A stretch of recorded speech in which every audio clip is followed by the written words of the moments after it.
Disyaratkan pula pada perempuan yang kita nikahi, keadaannya adalah muslimah. Ya, jadi perempuan yang boleh kita nikah selain daripada dia bukan mahram adalah perempuan muslimah, urang Islam ya, urang Islam.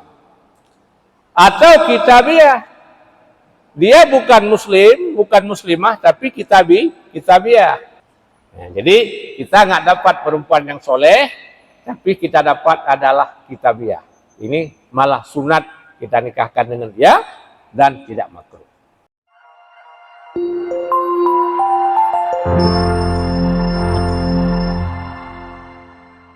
Assalamualaikum warahmatullahi wabarakatuh. Alhamdulillah wassalatu wassalamu ala Rasulillah wa ala alihi wa sahbihi wa mawalah. Amma ba'du.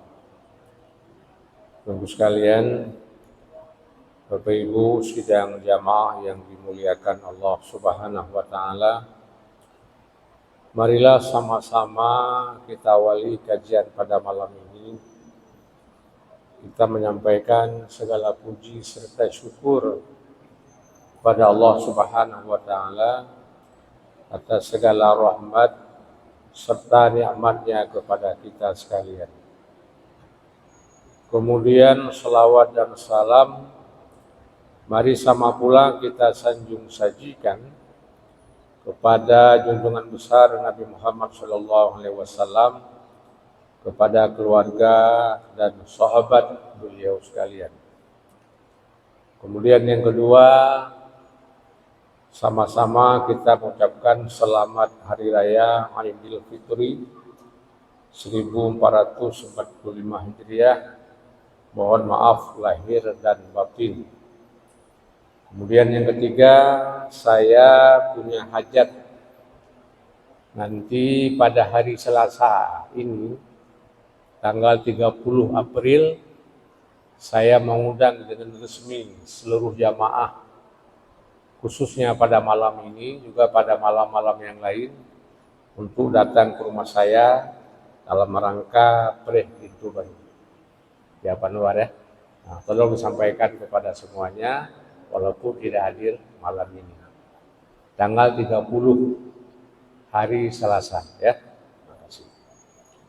Baiklah, kita akan melanjutkan kajian pada malam ini, kajian pada malam-malam yang lalu. Malam ini kajian kita adalah masalah bercampurnya mahram kita dengan yang bukan mahram pada jumlah yang banyak dan pada jumlah yang sedikit. Jadi bagaimana caranya kita untuk mengawini mereka? A'udzu billahi minasyaitonir rajim. Bismillahirrahmanirrahim. Rabbi shrah li sadri wa yassir li amri wahlul 'uqdatam min lisani yafqahu qawli.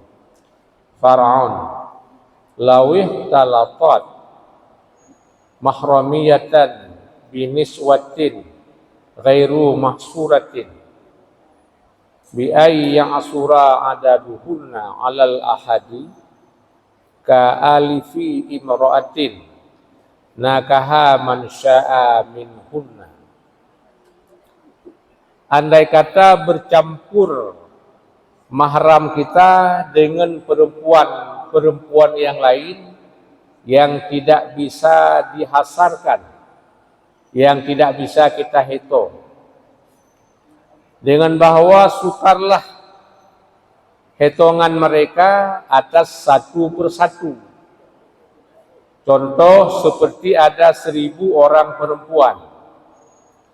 Niscaya kita boleh nikah siapa yang kita kehendak daripada mereka. Ila ayya baqiya wahidatan, kepada bahwa kekailah ia akan satu orang. Alal arjahi, atas pendapat yang paling rajih. Jadi Bapak Ibu sekalian, misalnya ada 1000 orang perempuan, Pak Anwar. dalam 1000 orang perempuan itu ada satu mahram kita. Apakah mahram itu mahram dengan sebab nasab, atau mahram dengan sebab ridha, atau mahram dengan sebab musyaharah? Artinya ada seorang perempuan yang haram kita nikahi dalam 1000 orang itu. Tapi kita tidak tahu siapa yang satu orang itu. Bagaimana fikih mengatakan? Nakaha man sya'a minhunna. Kita boleh saja menikah siapa yang kita kehendak daripada mereka semua. Hingga bahwa kekallah satu orang yang tidak boleh kita nikah. Misalnya kita nikah dengan satu orang, kemudian kita cerai, nikah lagi, cerai satu lagi. Jadi kita bisa menikah dengan mereka sampai kepada 999 orang. Yang tidak boleh nikah hanya satu orang. Itulah mahram kita. Jadi andai kata ini bercampur mahram kita di antara semua perempuan sampai 1000 orang yang sulit kita menghitungnya, kita hanya boleh nikah satu. Tidak boleh nikah satu, boleh nikah sampai 999 orang. Cuma tidak boleh nikah bersamaan, ya, satu dan seterusnya. Jadi beginilah hukum fikih. Ini satu ya. Saya rasa ini sudah paham. Maka jangan kita nikahi perempuan yang satu ini. Yang satu tidak boleh lagi. Kenapa? Karena yang satu ini pasti saudara kita. Yang lain bisa saja memaham. Kan? Ini satu. Kemudian yang kedua. Wa in qadara walau bisuhulatin ala mutayakkinatil haqqi. Sekalipun kuasa kita, walaupun dengan mudah untuk meyakinkan yang halal. Jadi mudah saja, apakah dengan tes DNA atau bagaimana? Mudah saja kita cari siapa yang namun tetap hukum fikih seperti itu. Au mahsurat, ataupun mahram kita berada dalam golongan perempuan yang mahsurat. Mana mahsurat mudah kita menzabitnya, mudah kita menghitungnya. Contoh seperti 20 orang wanita. Au mi'atin, atau 100 orang wanita. Jadi dalam 100 orang wanita ada seorang mahram kita. Atau dalam 20 orang wanita ada seorang mahram kita, orang yang haram kita nikahi. Bagaimana? Lam yangkih minhunna syai'an. Niscaya jangan kita nikahi semua daripada mereka akan seseorang. Ini semua tidak boleh nikah. Kenapa? Karena boleh kita tabit hanya 100 orang atau hanya 20 orang. Jadi mudah kita mencarinya. Maka dari itu semua wanita tersebut tidak boleh kita nikahi, Bapak Ibu sekalian. Ya? Nah, jadi dalam 100 orang atau dalam 20 orang ada seorang yang haram kita nikah. Tapi kita nggak tahu siapa. Ya? Nggak tahu siapa. Ketika kita tidak tahu siapa yang mahram kita, makanya semuanya tidak boleh dinikahi, Bapak Ibu sekalian. Naam, walaupun demikian, ya, walaupun demikian surahnya, Bapak sekalian. In qut'a bitamyiziha, jika dapat dibedakan, jika diputuskan dengan bedanya. Bagaimana bedanya? Kasaudain, kasawadain, seperti hitam. Ya, seperti hitam. Ikhtalatat, yang bercampur ianya si hitam dengan orang-orang yang bukan hitam. fihima pada semuanya, maka tidak haram nikah selain daripada yang hitam. Jadi umpamanya ada 1000 orang atau 100 orang. Ya. Ternyata yang mahram kita warnanya hitam. Ya, warnanya hitam. Kita hanya tidak boleh nikah dengan yang warna hitam. Ini bisa kita beda. Ya, bisa kita beda. Ini contoh. Misalnya putih, ya, yang lain semuanya hitam. Jangan kita nikah yang putih, ya. Atau apa? Pokok misalnya pada mahram kita adalah ada tanda, ya. Ada satu tanda yang beda, yang mudah kita tanda. Kama stadharahu syekhuna, sebagaimana barang yang telah mendahirkan akannya oleh guru kita Ibnu Hajar. Nah, jadi demikian pendapat Syekh Ibnu Hajar. Yaitu kalau ada mahram kita namun bisa kita bedakan dengan perempuan-perempuan yang lain, tentu tidak kita nikah dengan yang tersebut. Ya, jadi selain daripada yang hitam tidak haram. Ya, tidak haram. Ini selesai masalah mahram kita bercampur dengan yang bukan mahram.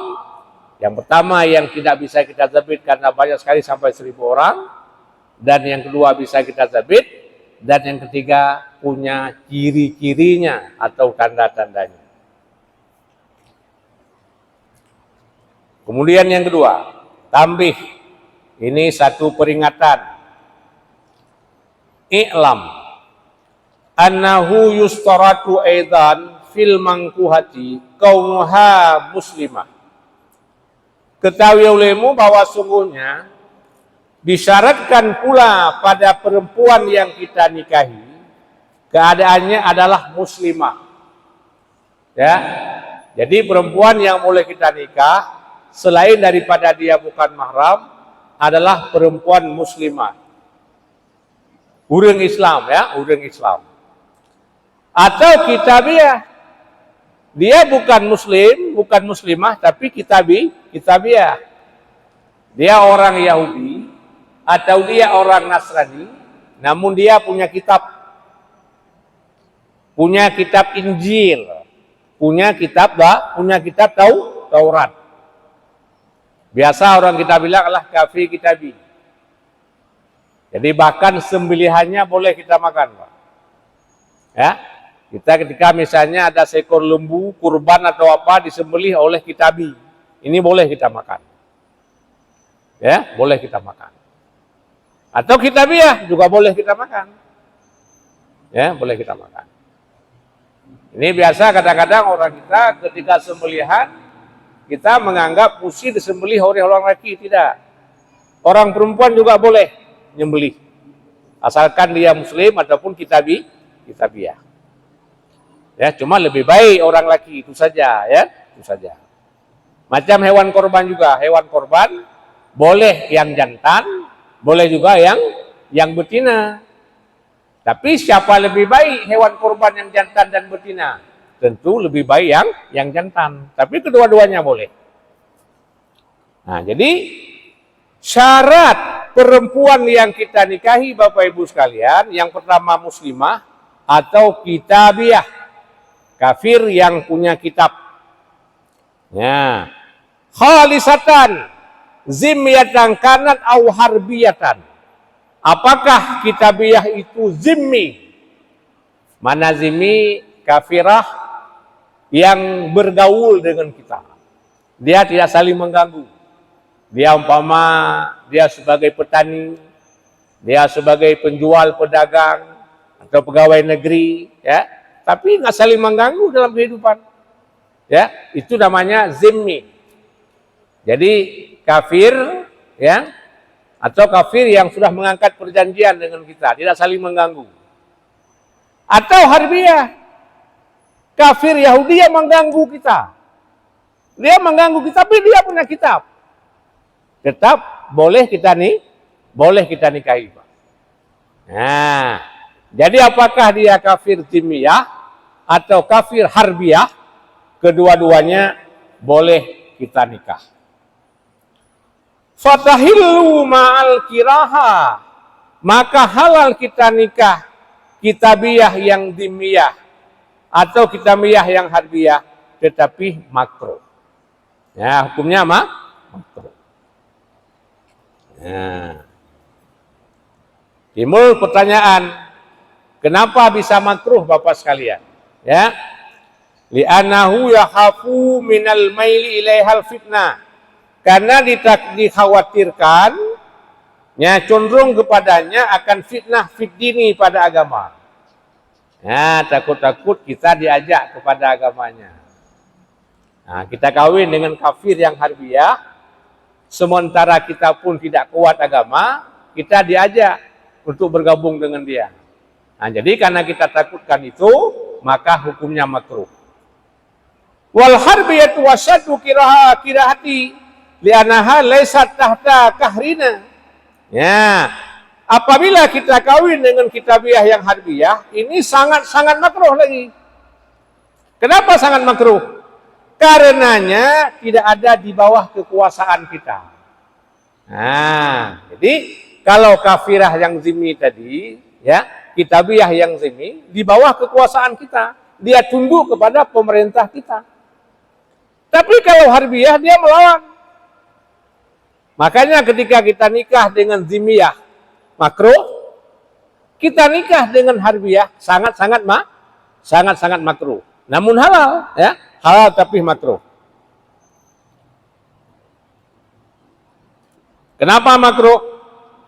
Juga ditakhawatirkan anak-anak kita akan mengikuti agama ibunya. Akan mengikuti agama ibunya, tidak mengikuti agama kita. Tapi sah. Kemudian wa mahallul kirahati illam yurja islamuha. Nah, mahal makruh jika kita tidak mengharapkan akan Islamnya. Tapi apabila kita kawin dengan dimiyah atau dengan harbiyah, kita punya prinsip bahwa dia akan masuk Islam. Ya, kita roja. Kita mengharap bahwa dia akan masuk Islam. Ini nggak makruh lagi, Pak. Nah, jadi yang makruh apabila kita diajak oleh dia. Tapi kalau dengan mudah kita mengajaknya untuk masuk Islam, tidak makruh lagi.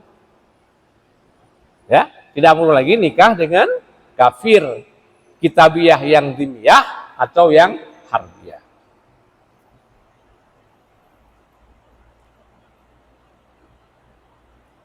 Ya. Juga dipendapatkan akan muslimah, ya. Nah, dan dipendapatkan akan muslimah yang soleh, dan tidak takut inah. Ya. Ada perempuan muslimah yang soleh, kita nikah dengan dia makruh. Kemudian juga tak takut inah, maknanya ketika kita kawin dengan dia akan terjadi masalah, tidak makruh lagi. Wa illa fala kirahata bal yusannu. Kalau tidak demikian maka tak makruh, bahkan disunatkan, Pak. Nah, jadi kita nggak dapat perempuan yang soleh, tapi kita dapat adalah kitabiyah. Ini malah sunat kita nikahkan dengan dia dan tidak makruh.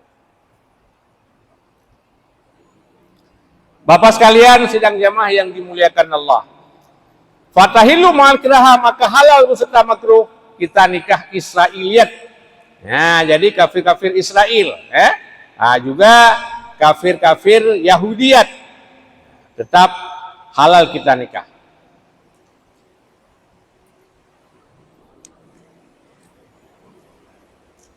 Bapak sekalian sidang jamaah yang dimuliakan Allah Subhanahu wa taala. Nah,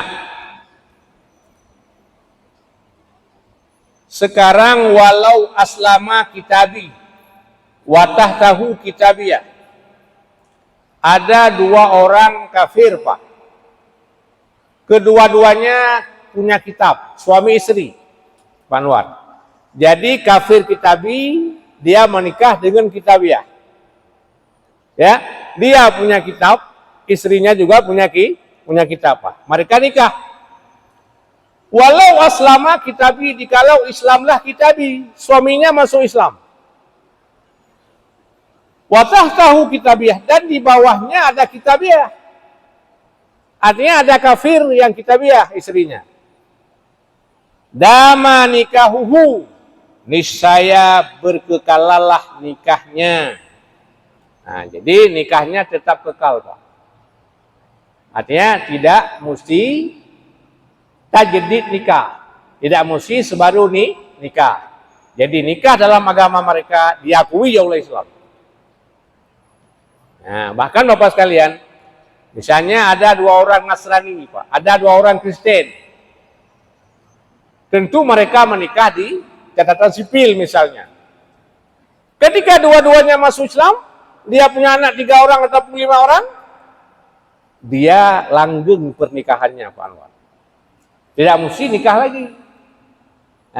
Walaupun dia menikah dulu dalam agama Kristen, dalam agama Nasrani, dalam agama Yahudi. Ketika dia masuk Islam bersamaan, kedua-duanya langgeng nikah. Bahkan, ini seorang kitabi, istrinya kitabiah. Ketika suaminya masuk Islam, dia tetap langgeng nikahnya.